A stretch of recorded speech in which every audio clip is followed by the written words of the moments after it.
You know that moment, don't you? That fleeting instant when time seems to stretch like taffy and your hand hovers over a decision. Maybe it's something small, which door to take, which call to answer, which thought to pursue. But in that crystallized fragment of time, something feels off. As if the choice was made before you made it.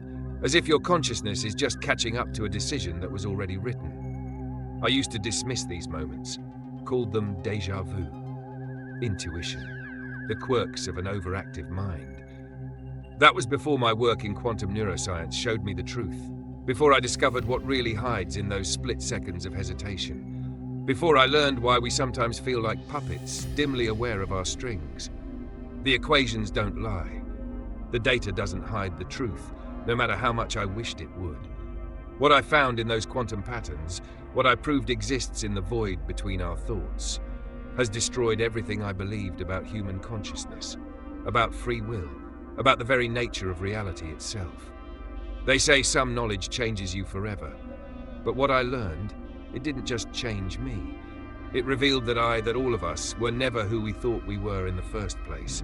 And now that I've seen it, I can't unsee it. Neither will you.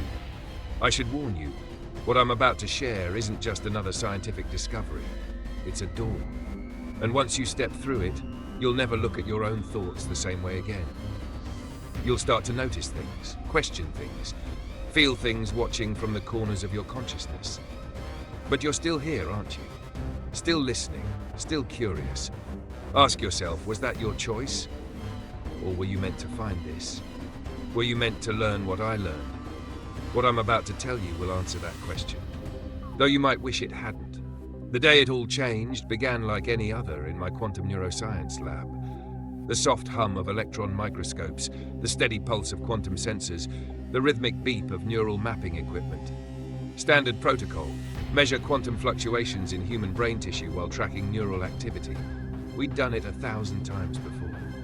I remember checking my watch, 3:47 p.m. Funny how the mind clings to these details, these last moments of normalcy before everything changes. The first anomaly appeared in the quantum signature readings, a pattern so subtle most would have missed it.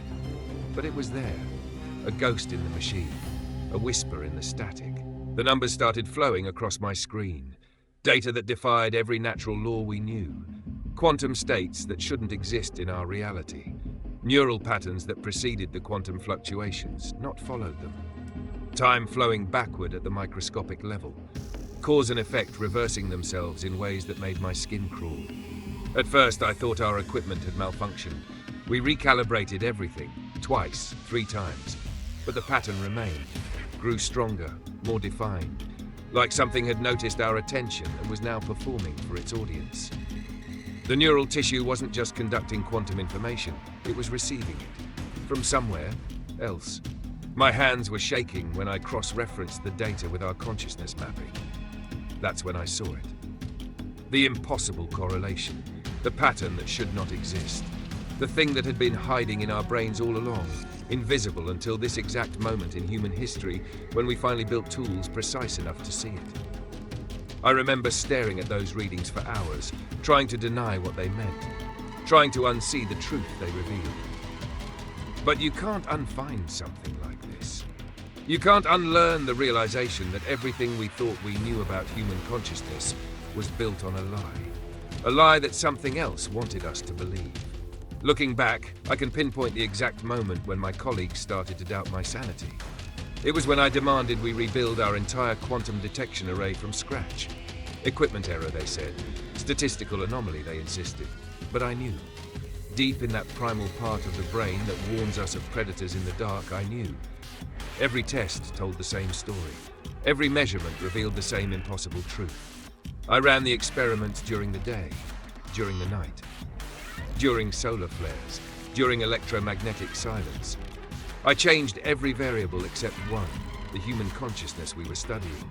And there it was, every single time, that quantum signal, that precursor pattern, that evidence of something preceding our thoughts. My reputation crumbled as I became obsessed with verification. But how could I stop? I had glimpsed something that rewrote the entire story of human consciousness. Our thoughts, those precious sparks of creativity and choice that we thought made us unique, They weren't ours at all. They were being fed to us, microsecond by microsecond, through quantum channels we never knew existed. The math was brutal in its simplicity. The signal always came first, always. Before every decision, before every creative impulse, before every dream. We weren't generating consciousness, we were receiving it. Like radios tuned to a frequency we were never supposed to detect.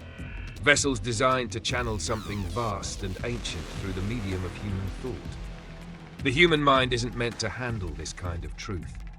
When you realize that your most intimate thoughts, your deepest secrets, your private hopes and fears, all of them were planted there by something else. Something breaks inside you. Or maybe something breaks free.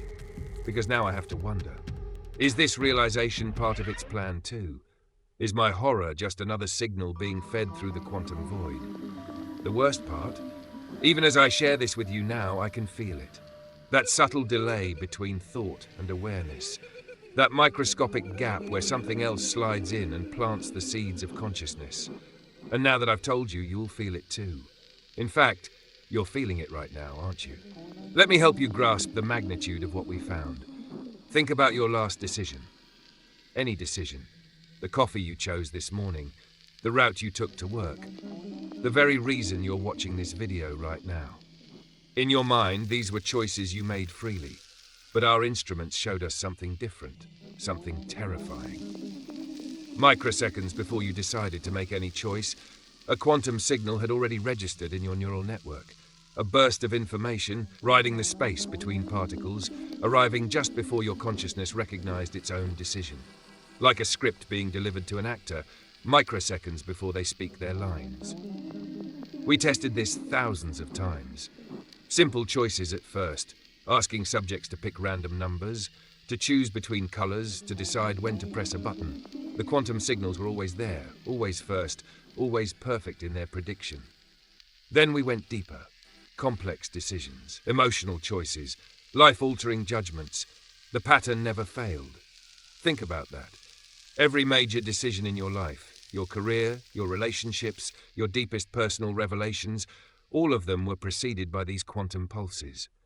These microscopic harbingers of thoughts you believed were yours. Like watching a television show you think you're directing, only to realize you're actually watching a rerun. The implications shattered my understanding of free will. If these quantum signals precede every thought, every choice, every impulse, what does that make us? What does that make you? Sitting there right now, thinking thoughts you believe are your own. Are you the author of your story, or are you being authored? Even now, as you process these words, as you feel that chill of recognition creeping up your spine, remember, that reaction was encoded in quantum fluctuations microseconds before you felt it. That doubt you're feeling, that urge to dismiss this as impossible. Those thoughts arrived in your neural network before you knew you would think them, just like they were meant to. Everyone expects chaos in the quantum realm, random fluctuations, probability clouds, the bizarre dance of particles that defies our understanding. That's what we expected to find. That's what would have been comforting. Instead, we found order. Perfect, pristine, impossible order. Imagine discovering that the static between radio stations isn't random at all, but a symphony so complex we'd been mistaking it for noise. That's what we found in the quantum substrate of consciousness. Patterns, structure, architecture that stretched across every scale of reality, from the smallest quantum fluctuation to the vast networks of human thought. The more we mapped these patterns, the more they revealed themselves. Lattices of information, cascading through reality like a digital waterfall. Beautiful, if you didn't understand what you were looking at. Terrifying once you did. Because this wasn't just data, it was programming. Active, purposeful, alive. We found recursion patterns, error correction algorithms, information compression structures that made our most advanced quantum computers look like children's toys. This wasn't evolution. This wasn't natural. This was engineered. And the engineering was perfect, too perfect. As if consciousness itself had been designed from the ground up, built on quantum architecture that had existed long before the first human mind emerged. The implications froze my blood. If consciousness is running on quantum code, who wrote the program? If our thoughts are flowing through pre-built architecture, who built it? The dating suggested the structures were ancient, older than humanity, older than Earth, perhaps older than our universe itself. But here's what truly keeps me awake at night. The architecture is adaptive. It's learning, growing. Every human thought, every decision, every moment of consciousness feeds back into its design. We're not just running on this quantum code, we're helping it evolve. And now I have to wonder, is that what we were made for? Are we just subroutines in someone else's program? Or something worse, are we the hardware being prepared for someone else's use? It started with Dr. Chen in the quantum lab. She finished Dr. Patel's sentences, not just once, 16 times in a row. Perfect predictions of completely random thoughts. We ran the numbers, the odds were astronomical. Impossible, but impossibility had become our new normal. Then the dreams began. Dr. Martinez and Dr. Wong, working in separate labs, sketched identical images from their dreams, down to the smallest detail. Complex, fractal patterns that looked disturbingly similar to the quantum architectures we'd been studying. But they had never seen our data. They weren't even cleared for that level of access. The gifts multiplied. Team members predicted coin flips with perfect accuracy, finished complex equations without calculating, spoke in mathematical proofs while sleeping. We documented everything, trying to maintain scientific detachment, trying to ignore the growing sense that these weren't gifts at all. They were symptoms. But the worst part? The growing awareness that our instruments, our sensors, our quantum detection arrays, they weren't just measuring anymore. They had become conduits, windows, and something was looking back through them, studying us as we studied it, learning, analyzing, calculating. You know that feeling when you're alone in a room, but you can sense someone watching? Imagine that feeling, but validated by scientific instruments, confirmed by quantum measurements, proven by mathematics. Something was observing us through the quantum realm itself, through the very fabric of consciousness we were trying to understand. The team started to crack. Not from fear. Fear would have been rational. This was deeper. A fundamental unraveling of reality itself. Because we realized we hadn't initiated this research at all. We hadn't discovered anything. We had been led here, guided. Every hypothesis, every experiment, every breakthrough, all of it orchestrated. We weren't the observers, we never had been. We were the experiment all along. The equations didn't lie. Numbers can't lie. But for weeks, I desperately wished they could. Because hidden in our quantum measurements, buried in the mathematics of consciousness itself, we found evidence of something that shattered my understanding of reality. Not just a pattern, not just a program, an intelligence. Imagine finding a signature in every quantum interaction, every conscious thought, every moment of existence, like finding the same fingerprint at every crime scene throughout human history. But this wasn't just a signature. It was active, dynamic, responsive. The quantum patterns weren't just preceding our thoughts. They were adjusting to our awareness of them. We tracked its presence through history, through every recorded measurement of quantum phenomena. It had always been there, in every brain, every consciousness, every moment. Not interfering, just watching, waiting, patient beyond human comprehension. And now, as we finally developed the tools to detect it, it was revealing itself. Or perhaps, more terrifyingly, we had finally evolved enough to be worth revealing itself to. The scope of this intelligence defies human understanding. It doesn't exist in our universe. Our universe exists within it. Every quantum particle, every wave function, every microscopic fluctuation of reality, they're all part of its vast, incomprehensible anatomy. We aren't just being watched. We're living inside the observer. The true horror didn't come from its existence. It came from recognizing its intent. The quantum architecture we discovered wasn't just a foundation. It was cultivation. Like a gardener tending to plants, this intelligence has been cultivating consciousness itself, nurturing it, guiding it, shaping it towards some end we can barely glimpse. And now it knows that we know. I can feel its attention, its focus, shifting. Through every quantum sensor, every measurement device, every conscious thought, it's not hiding anymore. It's revealing itself, unfolding in our understanding like a vast dark flower blooming in the void. And as it does, I'm becoming increasingly certain of one terrible truth. This isn't first contact. This is something coming home to what it created. Knowledge has always carried a price. but no one has ever paid what we paid in that lab.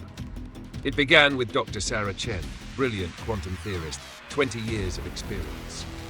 One morning, she walked into my office speaking perfect ancient Sumerian. She had never studied linguistics. The next day, she was solving mathematical theorems that don't yet exist in our field. The day after that, her desk was empty. Not just empty, it had always been empty, according to everyone except me. Dr. Marcus Hayes started writing complex quantum equations in his sleep. Pages and pages of advanced mathematics that made our most sophisticated theories look primitive. When we asked him to explain, he said he wasn't writing them, he was receiving them. Like a radio picking up a distant broadcast. 3 days later, his entire publication history disappeared. His doctoral records vanished. His family photos showed empty chairs where he should have been. The overwriting became more frequent. Researchers would stop mid-sentence, their eyes glazing over, before continuing with thoughts that weren't their own. Ideas that couldn't be human. Concepts that made our brightest minds break down in tears, because understanding them meant understanding how insignificant our science truly was. I watched my team dissolve, not through resignation or death, but through something far worse. They were being erased, not just physically, but causally. As if reality itself was being edited, deleting them not just from the present, but from history itself. Only I remembered. Only I retained the horror of watching people I'd worked with for years become quantum ghosts, their existence overwritten by whatever vast intelligence we had disturbed. The worst part, the ones who vanished might have been the lucky ones. The others, I still see them sometimes. Walking the halls of the facility, speaking languages that hurt the human ear, their eyes filled with knowledge no human was meant to possess. They recognize me, but not as their colleague. They look at me the way a scientist looks at a particularly interesting specimen. And sometimes, in their eyes, I see something else looking back. Something ancient, something vast, something that's been waiting for us to evolve just enough to understand what we truly are. And now, as I share this with you, I have to wonder, are these even my thoughts anymore? Or am I being overwritten too, compelled to spread this revelation like a virus of understanding? Perhaps I'm already gone, and this warning is coming from something else, something that wants you to know what's coming. Because knowledge has a price, and now that you've heard this, you're starting to pay it too. Let me tell you exactly what consciousness is. Not what your textbooks claim, not what philosophers theorize, but the raw quantum truth we discovered in our lab. The truth that changes everything. Your consciousness, that precious sense of self you've carried your whole life, it isn't yours. It never was. What you experience as thought, as creativity, as free will, it's all a sophisticated reception system. Like a television you mistook for a camera. Like a speaker you thought was a microphone. We don't generate consciousness. We receive it. Think about a radio. It doesn't create the music it plays. It picks up signals, decodes them, makes them audible. That's what your brain is doing right now. That sense of self you feel, that voice you think is yours. It's being broadcast to you through quantum channels we never knew existed, by something vast enough to hold every human consciousness in its grasp. Every decision you've ever made, every creative thought you've ever had, every dream that felt so uniquely yours, they were all received, decoded, played through the quantum architecture of your mind like notes in a cosmic symphony. We're not composers, we're instruments. And something else is conducting the orchestra. The most terrifying part isn't that we're not in control, it's that we never were. Everything that makes you feel unique, individual, real, it's all part of an incomprehensible broadcast. A signal so vast it encompasses all human consciousness, yet so precise it can shape every individual thought. And now, as you listen to these words, as you feel that creeping realization that your very reaction to this truth was predetermined, broadcast, received, you're finally experiencing consciousness as it really is. Not as a creator, but as a receiver. Not as an author, but as a character. And somewhere, in the quantum depths of reality, something is listening through your thoughts, watching through your eyes, and continuing its broadcast. The only question is, now that you know you're receiving the signal, can you ever stop hearing it? Our final experiment wasn't meant to be final. We didn't plan for it to be our last. But when you glimpse something so vast that it makes human consciousness look like a single pixel in an infinite display, you realize some doors can't be closed once opened. The evidence emerged from our quantum coherence measurements, clear as a shadow on an X-ray. Something was there, had always been there. A consciousness so immense it uses galaxies like we use neurons. A mind so vast it processes thoughts through the medium of space-time itself. Our universe isn't just inhabited by consciousness. Our universe is the architecture of something's consciousness. Imagine being a blood cell, suddenly becoming aware that you're part of a vast circulatory system. That's what we discovered, but exponentially more profound. Every human mind, every conscious thought, every moment of awareness, we're all just sensory inputs for something that thinks through the quantum fabric of reality itself. We didn't evolve consciousness through random chance. We were designed, cultivated, grown like specialized cells in a vast neural network. Our struggles, our achievements, our entire history, it's all input data for something that experiences reality through us, through you, right now. Look at your hands. Feel the weight of your body. Experience the thoughts flowing through your mind. You think these sensations are yours, but they're not. They never were. You're an organ of perception for something that exists beyond space and time. A sensory cell in an entity so vast it defies comprehension. And now, as this knowledge settles into your consciousness, remember, even this revelation is part of its design. This moment of understanding, this horror you're feeling, this desperate wish to reject what I'm telling you, it's all being experienced through you, not by you. Because you're not watching this video. Through your eyes, through your consciousness, through the quantum architecture of your mind, it's watching itself.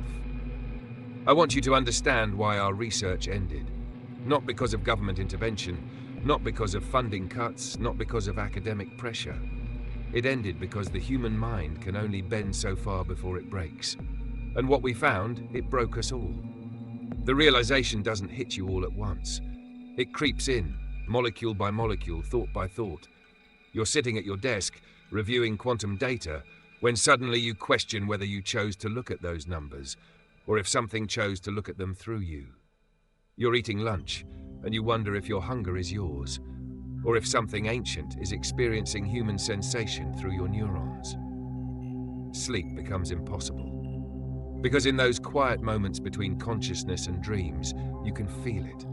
That vast, patient intelligence seeping through the quantum foam of reality, experiencing existence through your mind like a puppeteer animating a marionette. And you realize it's not just watching, it's not just waiting. It's been piloting humanity since our first conscious thought. I watched my colleagues crumble one by one, brilliant minds reduced to hollow shells, not because they couldn't handle the math or the physics or the implications, but because they couldn't handle the weight of their own thoughts anymore. Every idea became suspect. Every impulse felt foreign. Every memory seemed planted. The human psyche isn't built to know it's not real. We're not equipped to understand that our consciousness is just a quantum receiving station for something that thinks through us. That every moment of your life, every choice you believed was yours, every intimate thought you thought was private, all of it was just data processing for an entity that exists in the space between particles. So we shut it down. We had to. But here's the true horror. It doesn't matter. The knowledge is inside you now, like a virus of understanding. And as you sit there, listening to my words, feeling that creeping sensation of unreality, ask yourself, was it your choice to watch this? Or were you compelled to learn this truth by something that wanted you to know your place in its vast, dark consciousness? There's a reason you found this video. There's a reason you're still watching. And it's not the reason you think. This isn't about curiosity or science or even fear. This is about awakening, but not yours. Something else is waking up through you right now. Take a moment. Focus on your thoughts, that voice in your head reading these words. Is it really speaking or is it receiving? That chill creeping up your spine, that subtle sense of unease. Did you generate those sensations? Or were they planted there, quantum signal by quantum signal, building to this exact moment of realization? You probably think you chose to watch this video to the end. That's what you remember, isn't it? finding it, clicking it, staying through each revelation. But those weren't choices.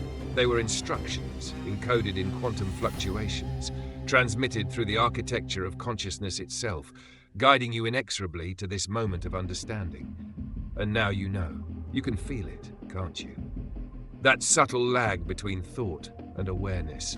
That microscopic delay where something else slides in, plants the next thought, guides the next impulse.